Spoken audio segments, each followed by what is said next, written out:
Hello guys কি খবৰ আপোনালোকৰ আশা কৰো সকলোৰে ভাল আৰু সদায় ভালে থাকক মই অন্য এটা ভিডিঅ'লৈ আপোনালোকক স্বাগতম জনাইছো আপোনালোকে থাম্বনেইলটো দেখি গম পাইছে চাগে মই কোনটো বিষয়ৰ ওপৰত ভিডিঅ'টো বনাবলৈ লৈছো তথাপিতো কৈ দিছো যে আপোনালোকে নেমু গছৰ পৰা তাৰ ডালিবোৰ পৰা কেনেকৈ আপোনালোকে কলম দি অন্য এজোপা নেমুলৈ পৰিণত কৰিব পাৰিব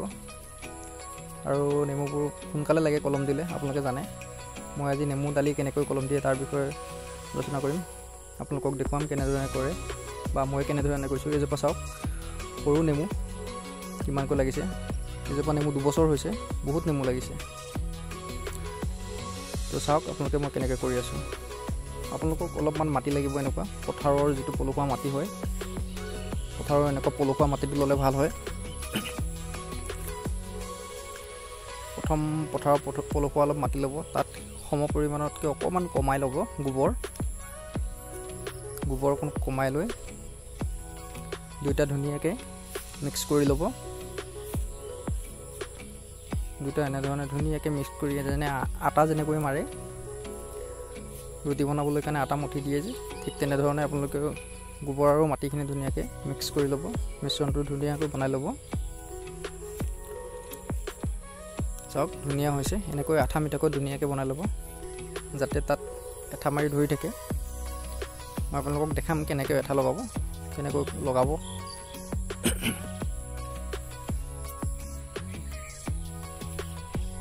এনেদৰে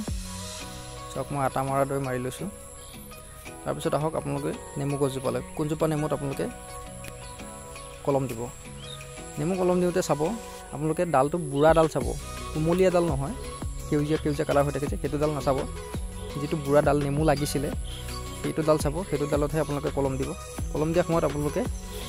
কি কৰিব নেমুখিনি যেতিয়া খাই শেষ হয়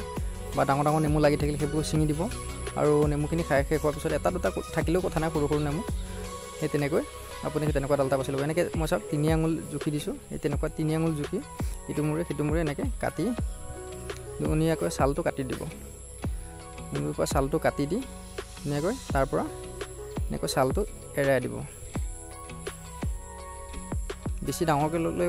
অসুবিধা হ'ব গতিকে আপুনি বেছি ডাঙৰকৈ নল'ব এনেকৈ 3 আঙুল মানকৈ ল'ব বা 3 আঙুলতকৈ অকমান কম হ'লেও কথা নাই আপোনালোকে ধুনীয়াকৈ এনেকৈ ল'ব কাটি লৈ এনেকৈ ছালটো এৰাই ল'ব এৰাই লৈ আপোনালোকে অকমান ৰুকি দিব তেনেদৰে অকমান ৰুকি দিব যাতে এনেকৈ অলপ পিছল নিচিনা হৈ থাকে সেই পিছলটো নাইকিয়া কৰি দিব নেমু সদায় বাৰিষা দিনত লগাব লাগে এনেকুৱা কলম দিব লাগে গতিকে এতিয়া বাৰিষাৰ সিজন আপোনালোকে গম পাইছে গতিকে বাৰিষা সিজনত কলম দি থলে ধুনীয়া হয় এতিয়া চাওক এটো কাটি হোৱাৰ পিছত মই যে মাটিটো মিশ্ৰণটো কৰি থৈছিলোঁ আটা মঠাৰ দৰে মঠি থৈছিলোঁ সেই বস্তুটো আনি ইয়াত লগাব লাগিব চাওক মই কেনেকৈ লগাই দিছোঁ এনেকৈ ধুনীয়াকৈ গোলকৈ কোনো সাইডৰ পৰা যাতে ওলাই নাথাকে ৰুকি দিয়া জায়গাটো যাতে কোনো সাইডৰ পৰা ওলাই নাথাকে এনেকৈ লগাই দিব মাটিখিনি ধুনীয়াকৈ লগাই দি তাত আপোনালোকে এখন প্লাষ্টিকেৰে ধুনীয়াকৈ উশাহ নোপোৱাকৈ মেৰাই থ'ব লাগিব প্লাষ্টিকখন আপোনালোকে প্লাষ্টিকৰ কেৰি বেগ মানে পলিথিন বজাৰৰ পৰা বস্তু আনা পলিথিন যে তেনেকুৱা লগালেও হয় তেনেকুৱা লগাব কিন্তু মই এনেকুৱা এইটো আছিলে পেপাৰ আছিলে সেইকাৰণে মই এইটো লগাইছোঁ আপোনালোকে প্লাষ্টিকৰ কেৰি বেগৰ সেইটো লগাব পাৰে কথা নাই খালি বাহিৰৰ পৰা যাতে বৰষুণৰ পানী নোসোমায় আৰু তাৰ পৰা যাতে হাৱা নোলায় হাৱা ওলালে মাটিটো শুকাই যাব গতিকে হাৱা যাতে নোলায় সেইটো সাৱধান ৰাখিব ধুনীয়াকৈ এনেকৈ মাৰি দিব মাৰিতে পলিথিনটো চাফা বগা পলিথিন হ'লে ভাল হয় যাতে শিপা ওলোৱা সময়ত দেখা পায় গতিকে মই এনেকুৱা বগা চাফা এনেকুৱা লগাইছোঁ আপোনালোকে বগা চাফা লগাব পলিথিনটো যেতিয়া শিপা মেলিব তেতিয়া আপোনালোকে ধুনীয়াকৈ শিপাখিনি দেখা পাব 1.5 মাহ বা 2 মাহ সময় লাগিব শিপা ওলাই যাব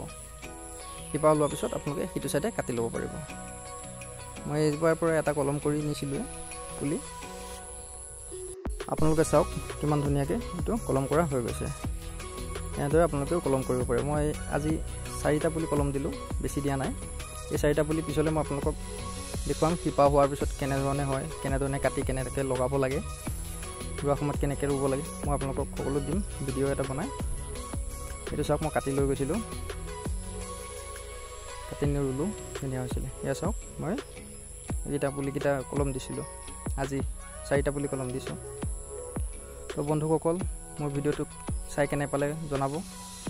ভিডিঅ'টো চাই যদি আপোনালোকৰ ভাল লাগিছে তেনেহ'লে লাইক কৰিব, মোৰ চেনেলটো ছাবস্ক্ৰাইব কৰিব, ছাবস্ক্ৰাইব কৰি কাষতে থকা বেল আইকনটো অলপ ছেট কৰি দিব। ধন্যবাদ বন্ধুসকল। জয় আই অসম।